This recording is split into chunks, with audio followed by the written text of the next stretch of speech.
Prabowo yes, yang nggak yes itu kan Gibran. Pemimpin yang mesti dihindari cuma dua, tipe Zelensky yang menjual rakyat, negara dan lain-lainnya untuk mohon maaf panggung dia. Yang kedua jangan sampai kita punya Mulyono baru Pak.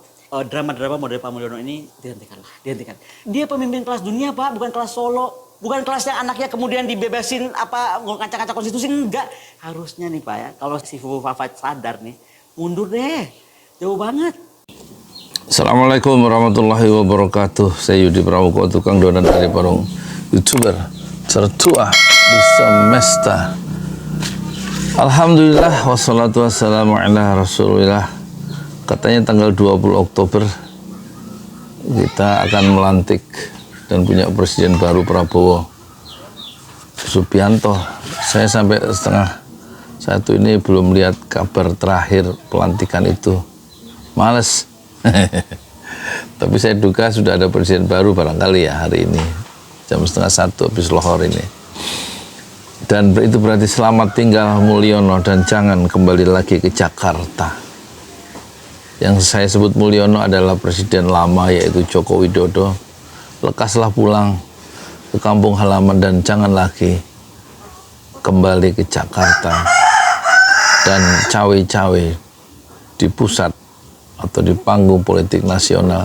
Tetapi harapan saya hancur berderai kalau mengingat ada 16 menteri Jokowi diboyong oleh Prabowo. Itu berarti kabinet Prabowo adalah aromanya Jokowi dan paradigmanya berarti sama ya, pemerintahan sekarang dengan pemerintahan Jokowi. Dan memang dua orang ini satu tipe ya, satu tipe melakukan pengkhianatan ya. Dulu Prabowo dinilai berkhianat terhadap umat Islam saat dia tiba-tiba 2019 bergabung pada Jokowi yang jadi presiden setelah mengalahkan Prabowo. Kita menduga dia akan mengambil posisi politik yang jelas sebagai oposisi, tapi justru dia menggedor pintu istana dan masuk memeluk Jokowi ya.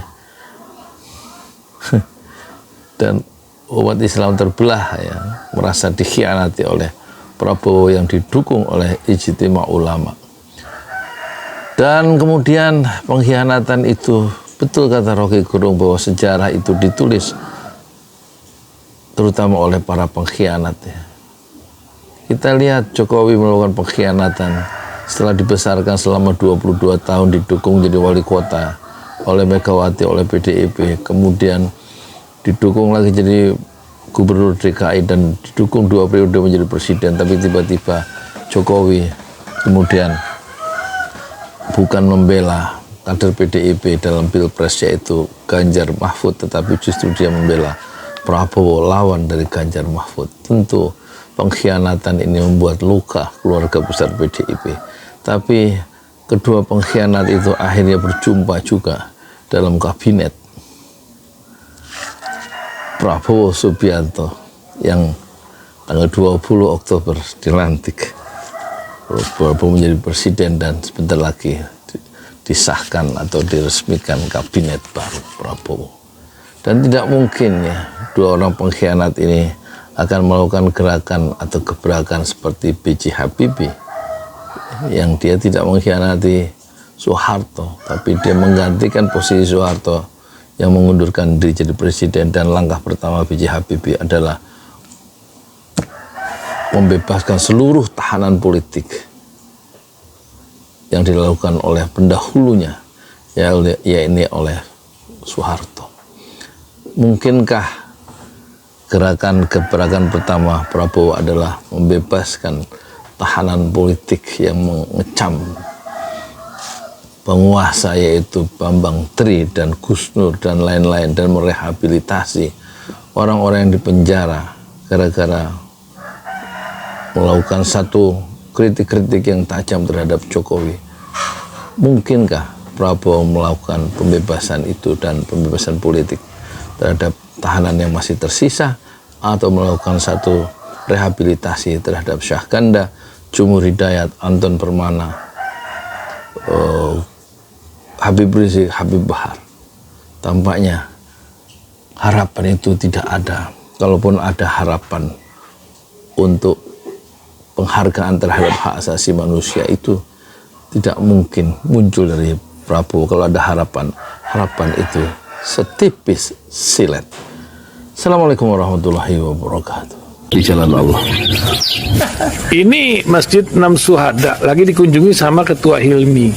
Modal awalnya berapa Pak Yudi Pramuko? 750.000. 750.000 rupiah aja. Jadi ini 500 jutaan nih barang. Sekarang udah habis 310. Masya Allah, tuh udah pakai keramik, plafonnya tinggal. Granit tuh kayak marmer. Tuh, Masya Allah nih, sampai juga kita ke sini. Masjid Enam Syuhada, ngapa namanya Masjid Enam Syuhada, Pak Yudi? Kita mau mendokumentasikan perjuangan dakwah nama anak muda pengawal Habib Rizik Syihab itu. Masya Allah. Yang dibunuh sama orang jahat di kilometer 50. Kilometer 50 ya. Itu kan simbol memperjuangkan dakwah itu kita harus memberikan segalanya untuk Islam kan ya. Masya Allah. Dan nama anak muda itulah yang sudah memberikan segalanya untuk Islam. Masya Allah. Apa nanti nama pemuda itu ada juga di sini mungkin diterahkan? Mungkin namanya Enam Syuhada. 6 syuhada itu, ya. 6 syuhada dipasang di sini, 6 syuhada. Bip Ali, apa yang dikomentarin dari ini semua, Bip Ali? Masya Allah, luar biasa. Dari uang 700.000, kalau pengen ternyata bisa. Bisa. Allah kirim. Tuh, bisa. Ya, dengan masuk satu gang kecil, tapi Bapak ini luar biasa. Kecil tuh. Oh, Masya Allah ya. Satu call aja. Masya Allah. Perjuangan Pak Yudi Pramuko, YouTuber sejagat paling tua. Tertua di semesta. Tertua di semesta. Masya Allah. Tukang donat. Tukang donat. Tukang donat dari Paru. Ini saya laporkan dari lapangan ini, langsung dari Masjid Enam Syuhada. Masya Allah. Dan ini dia. Dalam lihat ah. Tuh lihat tuh masjidnya. Tuh imamnya situ tuh. Malam-malam lagi kita. Masya Allah. Masih kurang nih. Atapnya katanya transfer aja. Masjid Enam Syuhada sebentar lagi selesai. Dinding lubang angin sebagian sudah terpasang. Lantai 2 dan kemudian plafon termasuk lantai bukan keramik, granit 150 dus bersama tiang-tiang yang ada 16 setinggi 4,5 meter. Kemudian finishing terakhir adalah tangga menjebol atap ya, lantai pertama untuk masuk ke lantai 2. Inilah Masjid Enam Syuhada. 2,5 tahun lalu dimulai pada 2 Agustus hari Senin 2021. Tinggal sedikit lagi insya Allah. Dan lantainya dari keramik, bukan keramik, granit sudah diresmikan lantai pertama. Nanti lantai kedua lewat sini tangganya jebol untuk masuk ke lantai 2. Inilah Masjid Enam Syuhada yang sangat megah karena dari bahan-bahan pilihan, kualitas nomor 1.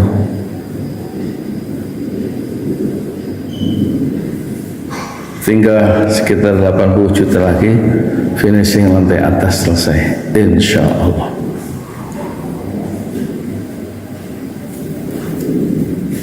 Ya, inilah Masjid Enam Syuhada yang sangat bersejarah ya dalam sejarah dakwah Indonesia modern, insya Allah, karena ini dibangun dalam konteks kezaliman rejim penguasa yang sudah membunuh 6 santri dari front Laskar Front Pembela Islam, dan kita abadikan pengorbanan dan perjuangan dakwah mereka sehingga kita sebut namanya Masjid Enam Syuhada.